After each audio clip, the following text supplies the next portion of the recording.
Detrás del juego. Detrás del juego. Un podcast original de Radio Pauta 100.5. ¿Los relatores de fútbol nacen o se hacen? No es un oficio fácil, todo lo contrario. No cualquiera se pone frente a un micrófono y tiene la capacidad de narrar con precisión y emoción lo que sucede en una cancha. Siempre he pensado que más bien se trata de una virtud, de un talento que no es fácil de desarrollar ni siquiera en una academia especializada. Se tiene o no el ángel para la narración deportiva. Y entre ellos muy pocos son además capaces de desarrollar un estilo propio, algo que los hace únicos y reconocibles. El periodista argentino Mariano Pañuco define a los relatores de fútbol como practicantes de un oficio que está a mitad de camino entre el periodismo deportivo y la literatura. Claro, se refiere a los grandes narradores, a aquellos que han hecho historia. En la época de gloria de la radio, la labor del relator alcanzó su máxima importancia. El fútbol escuchado es mágico. A través de la voz de quien sostiene el micrófono, un partido de fútbol puede alcanzar mucho más emoción e incluso puede desprenderse de la mediocridad del juego. La irrupción de la televisión puso freno a la ficción y a la fantasía de muchos relatores que con sus narraciones antes podían crear jugadas más perfectas que las reales. En Chile hemos tenido grandes exponentes del relato deportivo y en la actualidad son varios los que han alcanzado notoriedad pública ante la masificación de las transmisiones por televisión. Sin embargo, pocos son los que traspasan la línea hacia la opinión, responsabilidad que en general recae en el comentarista. Uno de ellos es nuestro invitado de hoy, un relator que ha logrado encantar con su particular estilo en el que conviven precisamente la literatura, la actualidad, la emoción y la opinión. En redes sociales sus frases causan furor y hasta tiene un grupo de fans que publica sus más célebres intervenciones. Atención, Lorcadictos. Hoy en Detrás del Juego agradecemos la presencia de don Alejandro Lorca, relator de la cadena TNT Sports y Radio Agricultura. Alejandro, gracias por estar acá en Radio Pauta. Las gracias a ti, Fernando. Me motiva tu presentación, realmente la encuentro espectacular porque define un poco lo que es el género del relato al cual yo amo y al cual practico desde hace ya prácticamente 30 años, así que muy agradecido de tu invitación y a tu plena disposición. Alejandro, tu historia es notable porque tú eres abogado de profesión. Es así. Relator por convicción, por pasión, por emoción. ¿Cómo surgiste, cómo llegaste al relato deportivo? De la manera más casual, como suceden muchas cosas en la vida. Algo lo habíamos conversado, Fernando, en el sentido de que yo, titulado recién de abogado, sabía que tenía una deuda conmigo mismo. Mi pasión, mi corazón, de verdad se altera solo, o diría yo, en buena parte por el fútbol. En ese trance, con el título en la mano, sabía que tener una carrera larga como abogado podía desarrollarla porque hay muchos aspectos de la profesión que me agradan, que me gustan y que puedo desarrollar, otros no tanto. Pero de verdad yo sentía una necesidad absoluta de vincularme al fútbol a través de la comunicación, a través de los medios. Y en ese sentido siempre mi norte fue vincularme a la actividad futbolística en tu rol, en un rol más bien de comentarista, de analista del fútbol. Y fue así como, recién titulado de abogado, junto a un grupo de compañeros de colegio que también estrenaban sus títulos en otras actividades, como ingenieros comerciales, tuvimos la peregrina idea de hacer un programa radial distinto y vincularnos al fútbol desde esa perspectiva. Una aventura. Absolutamente, y una ingenuidad, porque bien sabemos lo complejo que resulta también hacer radio. Y entonces, en ese trance, puesto en esa instancia, buscamos acercarnos, pero te reitero, Fernando, siempre desde la perspectiva del análisis. El relato no existía para mí como un norte. Y en esa búsqueda yo me topé con un personaje que fue esencial para que yo relate hasta el día de hoy, que fue Eric Polhammer, a la sazón un poeta que estaba en un programa de televisión muy mediático el año 94, como era Cuánto Vale el Show. Yo me acerqué sin haberlo conocido, sino que solamente con la audacia que significaba vincularme a alguien que yo quería estuviese en este futuro programa. Pero tú no lo conocías. Para nada. No, lo veías por televisión nomás. Lo veía, claro, como jurado de Cuánto Vale el Show, sabía que él era este personaje distinto que nos podía participar de este programa. Ustedes lo querían incorporar al programa que querían hacer con un grupo de compañeros. Exacto, porque él en este programa parodiaba a Enrique Lafourcade. Lafourcade regalaba libros. Exacto. Básicamente Palomita Blanca. De su autoría. Claro. Y Paul Hammer regalaba la revista Estadio, el Peneca Verde y en fin, hacía un montón de cosas muy lúdicas, muy divertidas, pero siempre con un tinte muy futbolero. Entonces nosotros dijimos, este es el personaje que nos podría generar no solamente la atracción de la gente, sino que este elemento disruptivo. Y yo casualmente lo observo un día en la calle, me acerco a conversar con él. Perdón, ¿te lo encontraste en la calle? Absolutamente. Así, de casual. Muy cerca del departamento de mi hermano. Un día voy a ver a mi hermano ahí en un sector de Providencia y lo veo en una plaza pequeña, en el sector de Los Leones, leyendo un libro. Yo dije, bueno, es el destino. Bajo y me voy a conversar con él. Y al principio él con mucha reticencia, pero en la medida en que le fui explicando el proyecto, se fue soltando y el fútbol es una maravilla desde esa perspectiva y por lo tanto surgió una comunicación desde finales del 94, Fernando, hasta, yo te diría, muy poco antes de su deceso el año pasado. Se hizo una amistad ahí. Tremenda. ¿Y él te invitó digamos, a participar en medios de comunicación? ¿Él te abre la puerta de los medios de comunicación? Mira, fue muy curioso porque esto debe haber sido por ahí por octubre del 94. Nosotros a partir de ese primer contacto nos reunimos con bastante frecuencia, yo te diría un par de veces a la semana, al cobijo de unos cafés ahí en Providencia. Y nosotros jugábamos a hablar de fútbol y jugábamos al relator. Pero yo nunca pensé relatar menos profesionalmente. Me gustaba, escuchaba mucho fútbol por radio, escuchaba a Vladimiro, que para mí es una cumbre del relato radial, y yo lo imitaba. Y le parecía gracioso a Eric mi imitación de Vladimiro Mimisa. Y entonces, por ahí por diciembre del año 94, en uno de estos cafés me dice, me invitaron a participar de un futuro proyecto radial en Monumental. Desaparecida Radio Monumental. La Radio Monumental. Exacto. Sergio Risenberg es su director, conocido director de televisión también de la década de los 70, 80, 90. Y bueno, yo le dije, Eric, pucha, tú sabes que es mi sueño, nosotros ya estábamos medio tristones porque nuestro proyecto no avanzaba mucho.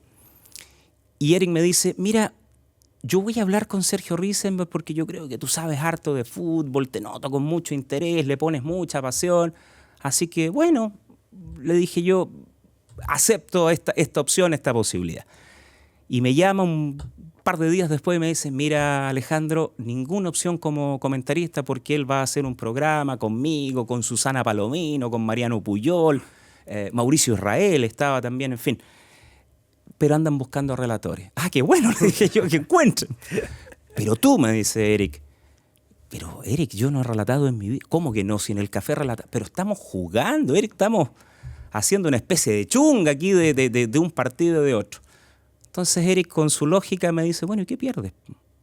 Si en este minuto no tienes radio y tienes una enorme vocación por estar, lo peor que te pueden decir es que no te encuentras en condiciones. Pero da el salto, haz la prueba. Ante un argumento lógico, yo de verdad siempre he sentido admiración y me pareció bastante coherente. El riesgo era muy bajo y me animé. Así que hice lo mismo que hacía en el café, un poquito más producido. Procuré una imitación, digamos, en mi estilo, por supuesto, de Vladimiro. Me encantaba el ritmo de él y hice una especie de relato radial de 3, 4 goles y mandé a la sazón el cassette. Y a los 2 o 3 semanas me llama Sergio Risenberg y para resumirte, Fernando, me dice, mire, encuentro que usted tiene muchas falencias, pero anoto por allí opciones, noto posibilidades, noto potencial. ¿Sabes qué? Me la voy a jugar contigo. Y así partí. ¿Y te acuerdas cuál fue me imagino que sí, el primer relato que te tocó? Febrero, no recuerdo exactamente el día, febrero del 95, Deportivo La Coruña, Real Madrid. En el peor ejercicio, Fernando, mirando la televisión para la radio. Zamorano. Con Zamorano en el Real Madrid. Un 0-0 espantoso. ¿Y cómo fue ese primer relato? Una tortura. Ya. Una tortura. ¿Sufriste mucho? Sí, de verdad. Yo creo que en los últimos 15 minutos logré soltarme un poco, pero estaba muy nervioso. Muy nervioso. complicado. Le agradezco mucho a mi locutor comercial, Antonio Gamboa, el negro Gamboa, un tremendo locutor comercial que me ayudó bastante.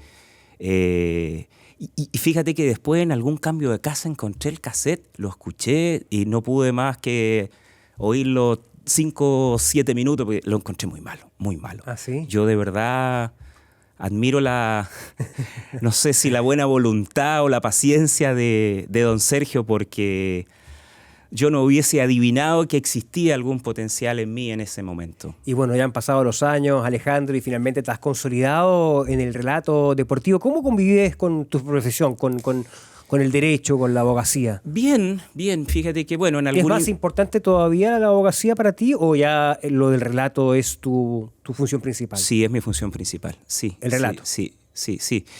Obviamente, desde el punto de vista de la vocación, desde el punto de vista de la pasión, del interés que yo coloco, ciertamente que el relato es mi actividad principal, lo cual no significa que el ejercicio no lo haga con toda la responsabilidad que corresponda. Pero mi corazón está ciertamente en la radio, está en el canal, está en los estadios, está en la cancha. Ahí yo vibro, ahí yo soy feliz. Así que desde esa perspectiva, hace ya un par de años es mi actividad principal y yo acomodo mis horarios en la oficina al relato y no a la inversa. Y ahí agradezco a mis socios que han tenido la paciencia durante ya 20 y tantos años que llevamos juntos de estar permanentemente supliéndome y aguantando mis viajes, mis relatos, mis participaciones en el canal y en la radio. O sea, te sientes absolutamente realizado a partir del relato deportivo. Absolutamente. Es lo mío, es lo que yo siempre soñé, a lo mejor sin conocerlo hasta que empecé a practicarlo en febrero del 95. Yo hacía una mención de una frase de un periodista argentino, Mariano Pañuco, que decía que el relato deportivo estaba a mitad de camino entre el periodismo deportivo y la literatura.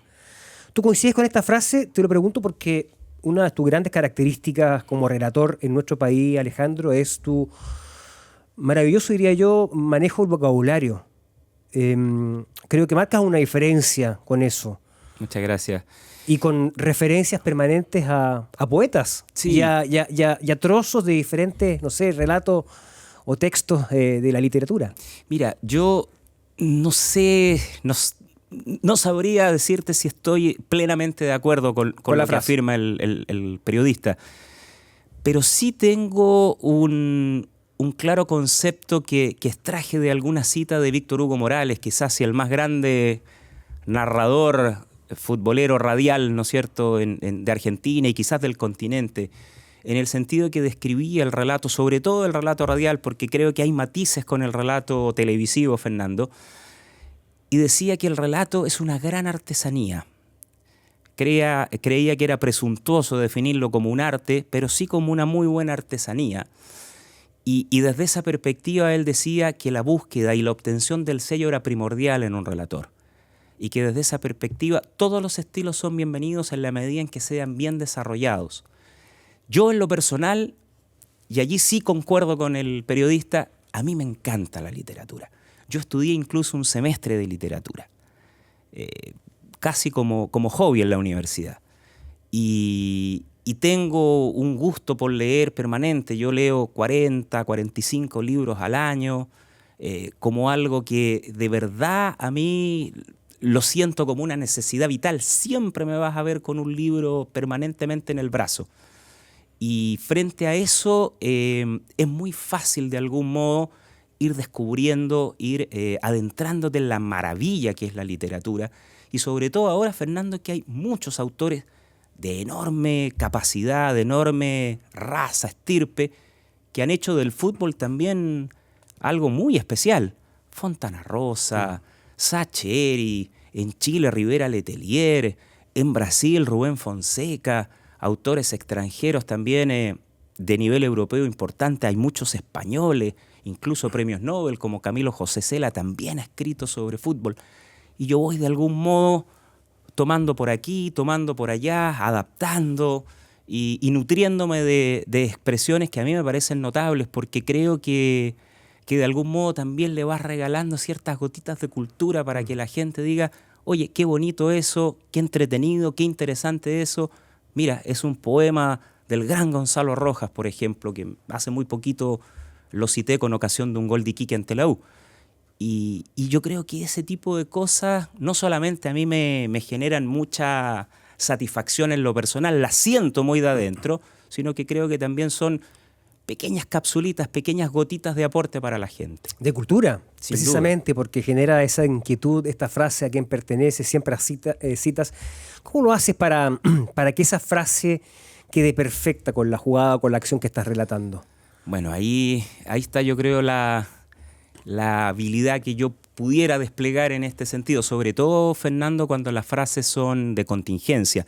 Las citas literarias son bastante más fáciles porque no tienen tanto riesgo, pero cuando a mí me gusta muchas veces hacer mención a la contingencia, a la situación política, desde una perspectiva meramente neutra, con el afán muchas veces de sacar una sonrisa, con el afán de subrayar ciertos aspectos que también dejan un tinte de ironía, hay que mirarla por los cuatro costados, pulirla y ver que la frase consiga 3 o 4 características. Uno, que tenga y genere simpatía, un dejo, te reitero, de sonrisa, de ironía.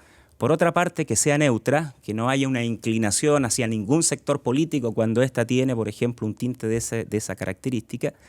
Y lo otro, que tenga atingencia con alguna circunstancia plenamente futbolera. Del juego, exacto. Por ejemplo, porque esto es notable, porque además se creó un grupo que te sigue, que tiene una cuenta en ex Twitter, los lorcadictos, ¿no? Que suelen replicar y que tiene mucha repercusión tus frases. Son frases que obviamente están relacionadas con la contingencia, exacto, con lo que está pasando en el momento en el país y que tú aplicas a alguna acción específica del juego. ¿Cuál es el filtro que utilizas? Ya nos dijiste las condiciones, pero me refiero, ¿pasa por algún editor?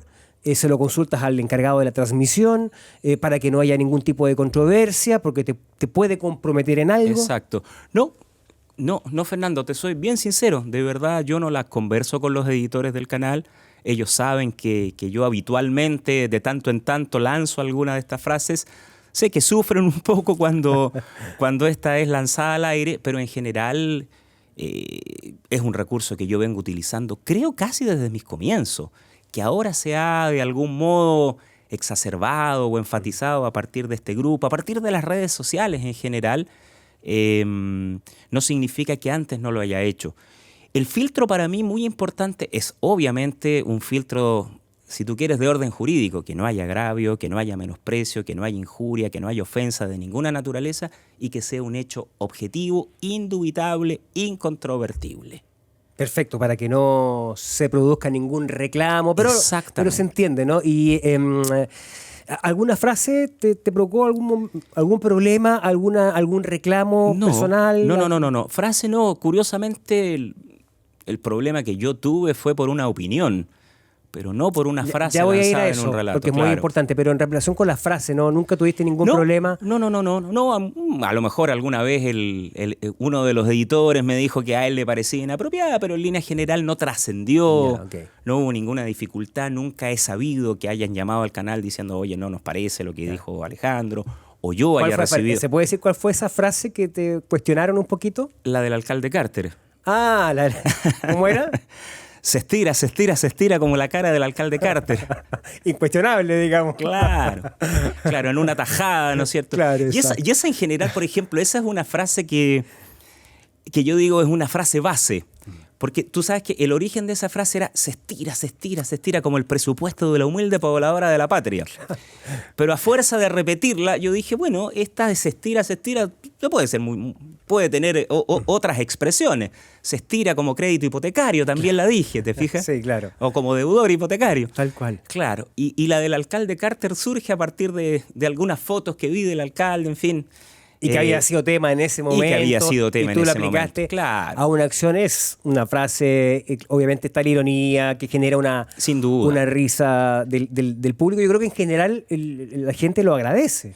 Yo pienso que sí. Yo sé que puede haber gente que obviamente considera que es una falta de respeto, esa frase en particular, porque en línea general nunca me me he visto expuesto te reitero, alguna crítica o alguna queja ni formal ni informal. Siempre puede haber alguien quien en las redes sociales manifieste alguna situación de queja, pero también el humor o la ironía exigen cierta disrupción en la medida en que no se vulneren, ¿no es cierto?, los límites del agravio, de la injuria o del menosprecio. Yo creo que uno juega un poquito al límite, como en línea general juega el humor. Yo creo que ahí hay bastante similitud. Absolutamente. Es perfectamente una frase que puede haber dicho un humorista. De hecho, por ejemplo, esa claro, específica que estamos haciendo referencia, Alejandro. Estás escuchando un podcast original de Radio Pauta 100.5. Te animas también a la opinión. Te animas también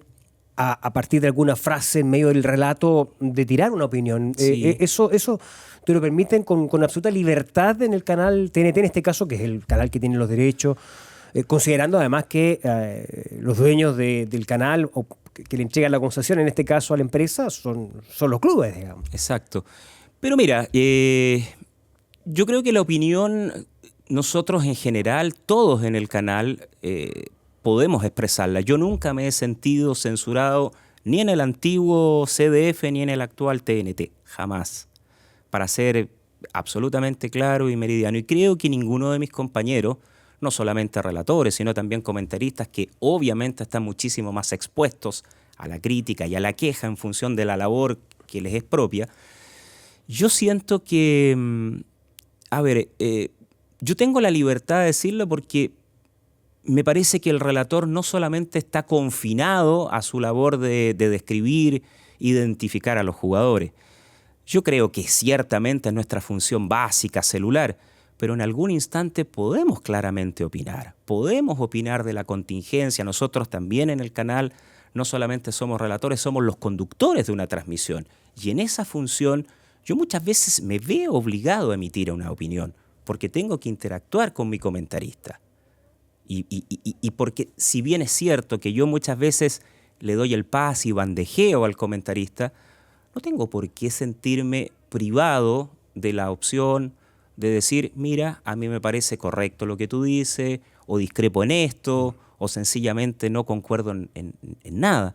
Lo digo con respeto, tengo la mejor relación con todos mis colegas, y en ese sentido el canal jamás nos ha puesto una cortapisa. Perfecto, pero cuando se trata de una crítica, por ejemplo, institucional, a cómo está el fútbol, la actividad, la dirigencia, ¿ahí hay un poquito más de cuidado?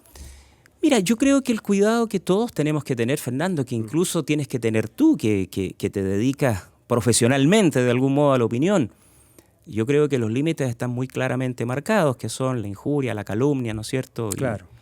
Y si alguien se siente agraviado, tiene todos los mecanismos que la institucionalidad jurídica de todos los países normales le ofrecen.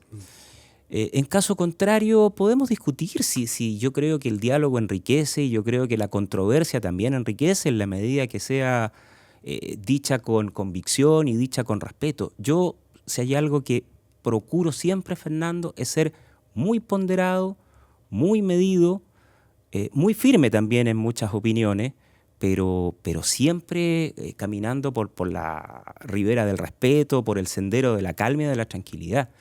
A mí, curiosamente, estas frases que son las que los lorcadictos reproducen, que son de algún modo las que generan más pirotecnia, nunca me han traído mayor cuestionamiento. Sí, una opinión que dije durante el curso de una transmisión y que la sigo sosteniendo. Derrota de la U frente a Ñublense, año 2021, la U queda más o menos en zona de descenso y tú haces una crítica a la dirigencia de Azul Azul. Exactamente, manifesté que la U estaba pasando por un momento realmente aciago y que buena parte de esta responsabilidad radicaba en una dirigencia, y es casi textual, Fernando, inexistente, una dirigencia cobarde en tanto no da la cara y delega toda la responsabilidad en técnicos nobles e inexpertos. Cóctel perfecto para que una de las instituciones más señeras del país se debata en una situación realmente lamentable. Sí. Eso fue lo que dije. Recuerdo que bueno, eso trascendió, la molestia de Azul Azul trascendió. El periodista Juan Cristóbal Guarelo denunció que incluso Universidad de Chile pidió vetar tu nombre para los partidos de la U. ¿Eso fue así? ¿Te lo dijeron de esa manera en el canal? ¿Cómo fue esa situación? Mira, a ver, con posterioridad a esta situación tuvimos una reunión en el canal me dio todo su respaldo, de hecho me mantuvo y yo seguí inmediatamente relatando la semana siguiente. A mí me informaron mis jefes del canal en aquel entonces, han pasado ya bastantes años, que nunca habían pedido mi despido del canal. Okay. ¿Pero sí te vetaron para los partidos de la U? No, lo que habrían dicho era que pedían una retractación pública mía. A lo que yo le dije al canal que no lo iba a hacer, porque tenía la plena convicción de que lo que yo había afirmado era lo que yo sentía como verdad y lo que mucha gente también había opinado. Sí, es muy curioso porque se me arroga a lo mejor la calidad de haber sido el primero en decirlo. Yo había escuchado a otros colegas, incluso de manera muchísimo más virulenta, decir las cosas. Exactamente. En diferentes medios. En diferentes medios. La diferencia es que acá era de TNT y esta relación que sabemos que es el principal socio comercial de la NFP. Y en un partido que debe haber estado prácticamente todo el pueblo azul viéndolo. Claro. Eso sí. Y eso fue lo que generó el impacto. Pero incluso, fíjate que días más tarde, una semana más tarde, Aldo Chapacase, en un programa del canal, a la dirigencia de la U le falta virilidad, cierre comillas. Claro. O sea, una frase también, o sea, una crítica potente también, exacto, fuerte. Entonces, yo creo, Fernando, y sigo sosteniéndolo, el tiempo de ahora es muy distinto al 2021. La realidad de la U cambió. Claro. Afortunadamente para el hincha de la U ha cambiado. Y enhorabuena, sí, porque no se resistían otros años. Hubo otro año malo cuando ya eran 4 años permanentemente cercana al descenso. Pero el 2021, yo recuerdo perfecto, y tú también, Fernando, claro, que la dirigencia de la U brillaba por su ausencia. Exactamente. Nadie hablaba. Hablaba Esteban Valencia, hablaba Cristian Romero. Toda la responsabilidad recaía en estos exjugadores de la Universidad de Chile que estaban haciendo sus primeras armas con el primer equipo. Y ellos tenían, me refiero a la dirigencia, la responsabilidad ética, legal, de salir al frente, claro, y de explicarle a la gente qué pasa. Había un silencio, efectivamente, y una crítica generalizada hacia esa dirigencia. Esa relación con Azul Azul, ¿cómo quedó? La tuya, porque evidentemente tú nos aclaras que hubo una petición de retractación, cuestión que nunca ocurrió, pero me imagino que a los dirigentes les cuesta olvidar, son orgullosos. Sí. Yo de verdad no he tenido mucho contacto con la gente de Azul Azul. Hace poco, y de manera muy casual, tuve una conversación, porque nos encontramos en el aeropuerto con su presidente, con don Michael Clark, conversación donde intercambiamos puntos de vista, este tema salió a colación. O sea, ¿se recordó el tema? Se recordó el tema. ¿Qué te dijo Michael Clark? Que él consideraba que yo había cometido un error, a lo mejor una imprudencia, a lo que yo volví a circunscribir mi defensa en atención a las circunstancias y al momento en que rodeaban, y creía que no debía excusas en virtud de eso. Pero más allá de eso, conversábamos del actual momento y tuvimos una muy buena conversación en el aeropuerto. Yo por lo menos no tengo nada que seguir conversando respecto de esta situación que acaeció ya hace bastante tiempo. Y desde mi parte me parece que ya es afortunadamente un momento desagradable, triste. La pasaste mal. Igual. La pasé mal, la pasé mal porque finalmente no solamente se me pidió la retractación, supe de muy buena fuente, que no puedo revelar, que no solamente se pidió eso, se pidió mi desafectación del canal. Eso fue así, tal como lo contó en su momento Juan Cristóbal. Sí, eso de verdad no hay que ser tampoco muy perspicaz, pero afortunadamente el canal me sostuvo y asumió que yo estaba dentro del ejercicio de mi derecho a emitir una opinión. Por supuesto. Y si efectivamente esa opinión ellos consideraban que había violentado sus derechos, están los tribunales, pero no el recurrir a instancias de facto para pedir despido. Qué bueno que el canal en este caso te respaldó, te apoyó y no hizo caso omiso a estas presiones que son muy normales, Alejandro, los periodistas lo sabemos, sí. Han habido muchísimos ejemplos, pero en este caso el tema había que abordarlo porque estamos hablando de alguien que hace el oficio del relato, ¿no? Que incorpora una opinión y de inmediato viene, obviamente, entendiendo el momento en que estamos hablando, el contexto, esa reacción dirigencial, ¿eh? que abusan de ese poder, ¿no? Y la capacidad que tiene la NFP de poder influir a veces en TNT, ¿no? Como su principal socio comercial. Pero bueno, me parecía interesante que lo pudiésemos tratar. ¿Cómo evalúas, cómo miras el relato deportivo hoy en Chile? Mira, bien, yo creo que hay muy buenos exponentes tanto en radio como en televisión. Yo creo que son dos vertientes bien distintas. Yo siempre he pensado, Fernando, que el relato radial es el relato base, es el relato madre.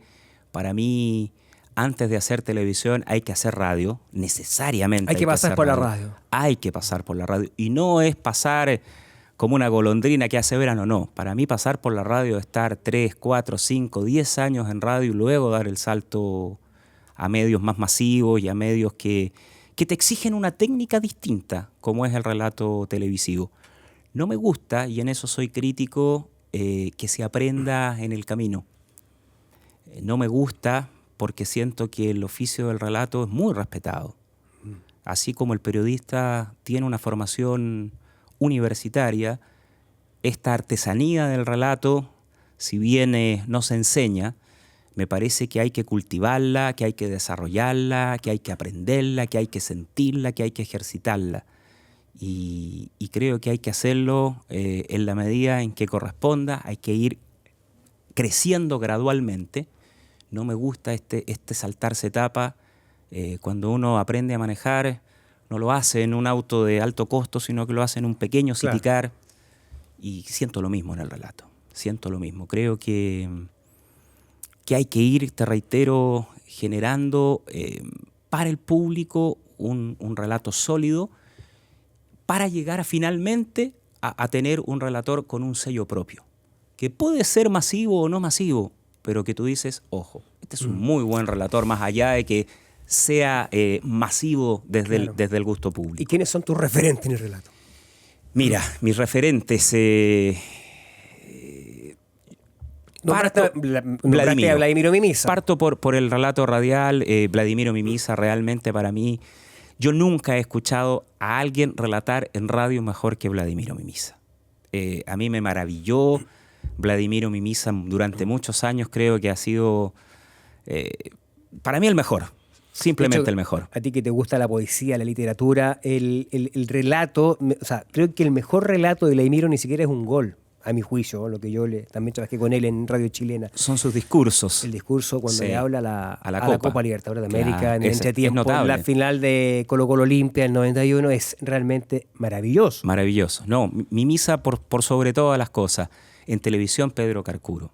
Yo creo que Pedro fue una guía para muchos, porque fue de los primeros que también rompió con ese molde tan clásico, tan serio, tan formal del relato de los 70, de los 80. El relator que no grita gol, es algo increíble. Pero transforma la pasión tremendo. Sí, él no necesita gritar gol para traspasarte una pasión que también en televisión te llega, te emociona. Pedro realmente que además también ha dicho muchas veces que sus frases provienen de la literatura, de alguna... Del tango, exactamente, de la música. Entonces rescatan, digamos, también parte de la cultura. Yo te diría que ellos son dos grandes referentes. Hay también otros relatores que a mí me han provocado mucha admiración. Hans Marvit en su minuto. Me gusta mucho, por ejemplo, el trabajo de Claudio en algún instante. Claudio Palma, también yo con creo su propio estilo y sello. Yo creo que él en su minuto él marcó bastante. A ver, ¿qué nombres? No quiero ser injusto, pero Pero tú cuando eres niño, por ejemplo, ¿a quién escuchabas? Yo a mi misa. A mi misa. Yo a mi misa, sí. Claro. Y en televisión, Pedro era sin duda, sí. Claro. Hay relatores extranjeros también que me agradan mucho. Víctor Hugo, lo nombraste, Víctor Hugo Morales. Víctor Hugo, extraordinario. Y hoy por hoy me agrada mucho, mucho, mucho el trabajo de Miguel Simón. También. En ESPN. También argentino. Sí, me gusta tiene mucho. buenos relatores también. Me gusta mucho, mucho el trabajo de él. ¿Y quién es el compañero ideal? Uf, complicado, ¿eh? Más allá de los nombres, digo características. ¿Cómo debe ser el comentarista en el cual tú te sientes cómodo? Mira, a ver, yo creo que tiene que ser un equipo. Yo tengo la idea de que uno tiene que adaptarse. Tenemos comentaristas de distintas líneas. Claro que sí. Con distintos matices, con distintos énfasis.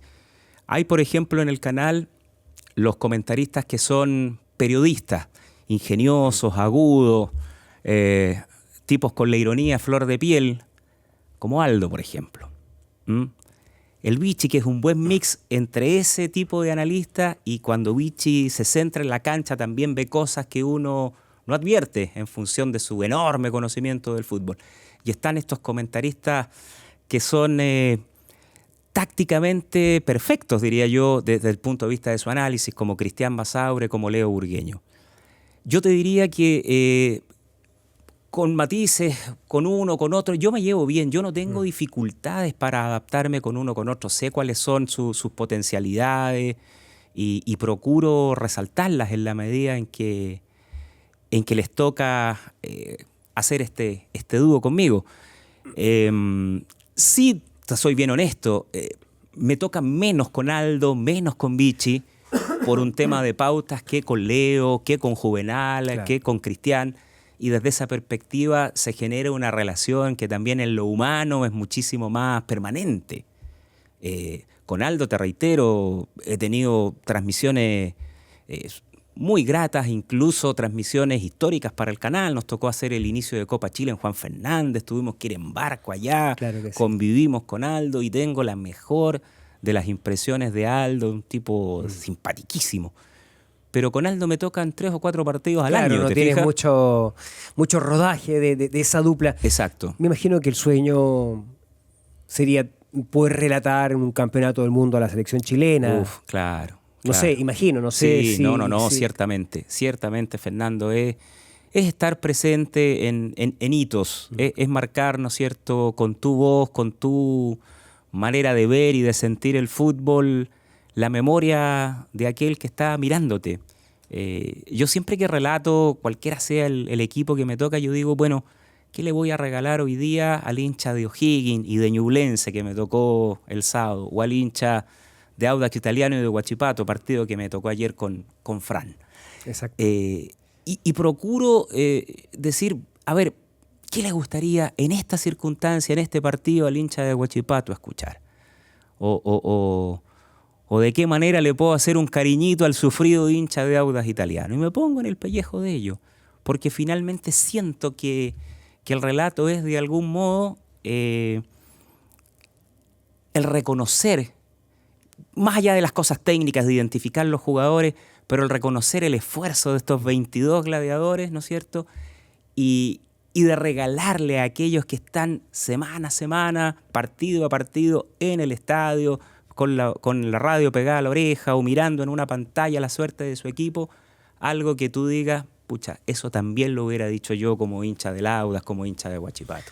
Alejandro, se nos sea. Lamentablemente acaba el tiempo. ¿Qué estás leyendo para ver si quieres recomendar un libro? Sí, si tú me permites, Fernando, mira, a propósito de fútbol, de literatura y a propósito de con quién iniciamos la conversación. Historia, claro. Sí, Eric Polhammer. Golazo de Dios. El poeta de la felicidad y el gran poeta del fútbol. Ha escrito mucho Eric sobre fútbol. Él nos dejó el año pasado. Esta es una compilación de poemas póstumos, no solamente sobre fútbol, sino que también sobre la vida. Él es un tipo, o era un tipo, yo hablo en presente de Eric porque Eric sigue estando con nosotros. Recién fue el lanzamiento del libro y todos quienes asistimos lo recordamos en presente. ¿Cómo se llama el libro? Golazo de Dios. Golazo de Dios. Contiene mucha poesía, te reitero, de la vida, pero hay una sección específica sobre los poemas futboleros. Me tocó el honor de prologarlo, así que imagínate. y lo recomiendo vivamente porque yo creo que si hay alguien que ha escrito de verdad maravillas en poesía vinculada al fútbol, ha sido él. Así que para que la gente lo compre. Golazo de Dios, de Eric Polhammer, con un prólogo de nuestro invitado Alejandro Lorca. Ha sido un tremendo agrado, Alejandro, tenerte acá en Detrás del Juego. Es un capítulo distinto a los que estamos o hemos hecho, pero de verdad creo que era necesario también tener la voz de otro de los actores que, bueno, ustedes ya son rostros conocidos, pero más bien las voces conocidas de esto que tanto nos apasiona, que es el fútbol. Nosotros queremos agradecerles a todos ustedes que han seguido esta conversación, esta entrevista con Alejandro Lorca, especialmente los Lorcadictos, que seguramente van a replicar esta entrevista en las diferentes redes sociales. Y queremos invitarlos además que comenten, que nos escriban, porque leemos todos sus comentarios, y que revisen todos los capítulos que están disponibles en las diferentes plataformas, en Spotify, en YouTube, por supuesto, también en las plataformas digitales de Radio Pauta. Nosotros nos encontramos en un siguiente capítulo de Detrás del Juego. Detrás del Juego. Detrás del Juego. Un podcast original de Radio Pauta 100.5.